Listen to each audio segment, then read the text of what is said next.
It is estimated that by 2020, 80% of all traffic will be encrypted. So how do you detect threats when traffic is encrypted? Cisco's Encrypted Traffic Analytics can help you with that.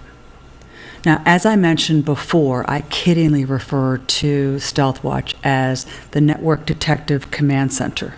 What you basically do is you deputize your existing environment because they're passing the traffic. They just continue passing the traffic, and then you deputize them to go ahead and report back that information to your Network Detective Command Center, your Flow Collector Stealthwatch combination.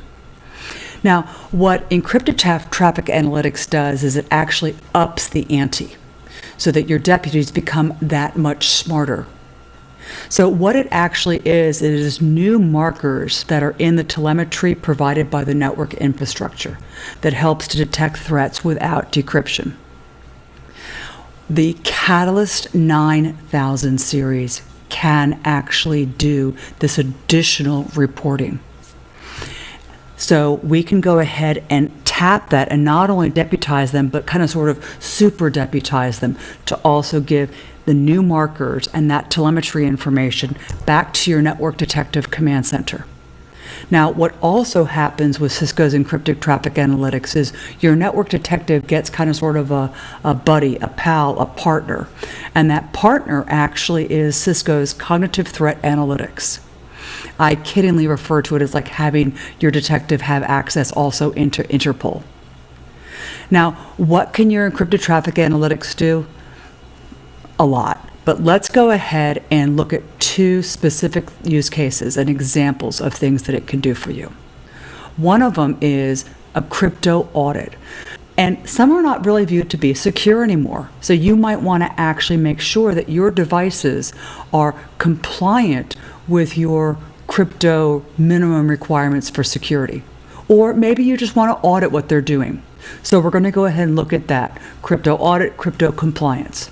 The other thing is actually just identifying encrypted threats in your environment. So let's look at the crypto audit one first. So really what happens now is SHA-1, RC4, as well as SSL version 3 are just no longer really considered secure. They're considered obsolete. In fact, they're being retired by Microsoft and Google, being replaced by what is viewed as more secure AES, RSA, SHA-3, and others.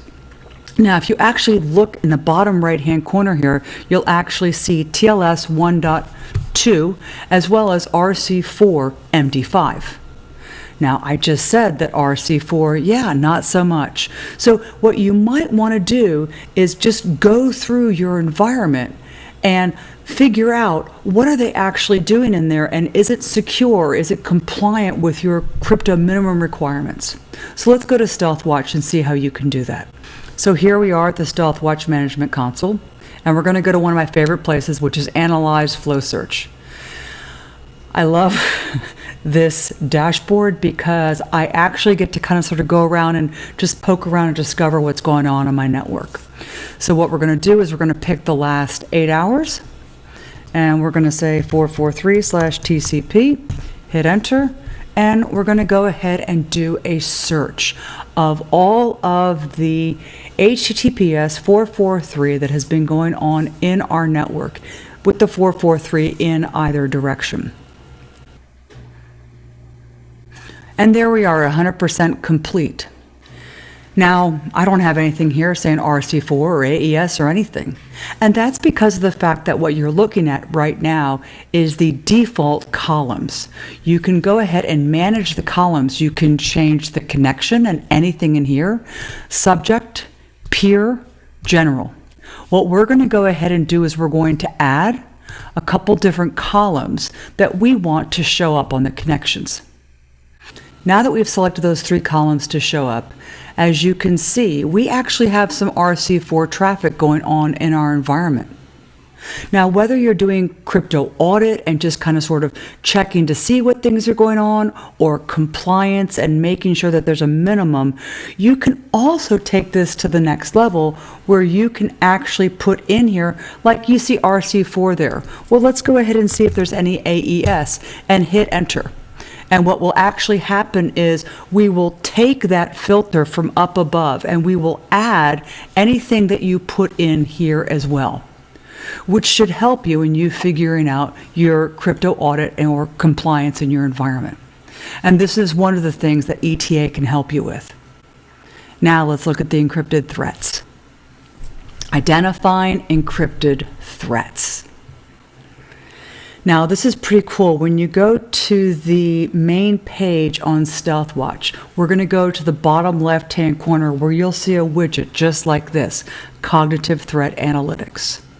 Now, if you're running Cisco's ICE, your Identity Services Engine, instead of showing up with IP addresses, if it's already tied to a specific user, we can actually give you threat analysis based on user name, Kevin, Darren, Larry, which is pretty cool. Now, admittedly, I don't have ICE yet in my environment, so we're going to go ahead and look at identifying encrypted threats, our second example of ETA and how it can work in your network. So we're back to the Stealthwatch main dashboard, the Security Insight dashboard. Now, I actually tend to look at cognitive threat analytics, ETA type stuff in 3 different places. One of them is on the main dashboard here. In the bottom left-hand corner, this is your Cognitive Threat Analytics widget. So as we can see, we actually have 4 total affected user risks. Now I'm going to go ahead and dig into 10.21.22.14 because I've actually played with that one the most for quite a while now. So if we actually look at 10.21.22 and we click right here, we can see that I've been playing around with that one from October 18th to October 25th, and then again from November 14th to November 20th.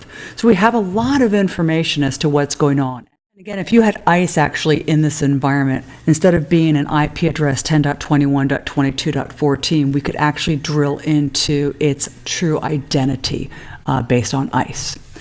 Now, what we're going to do is we have a couple choices. We can either come here and open in Cognitive Threat Analytics, or we can actually click on the host.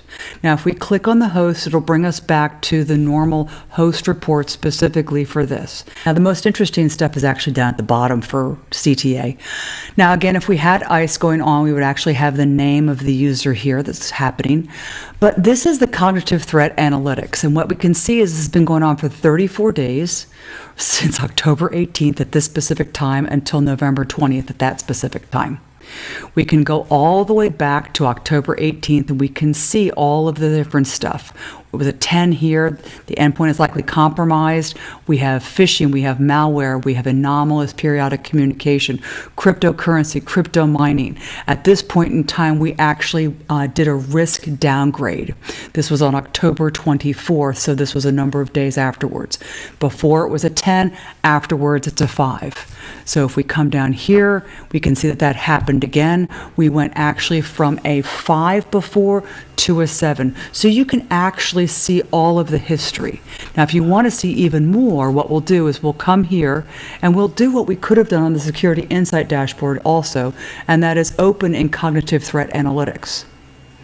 Now, this will actually go ahead and give you even more granular and detailed information, as you can see. So this is really, really quite cool. You can see that this is malware, this is phishing, this is cryptocurrency, this is anomalous periodic communication. So you can pretty much see everything that's going on, even though this is encrypted traffic. So it's really pretty cool.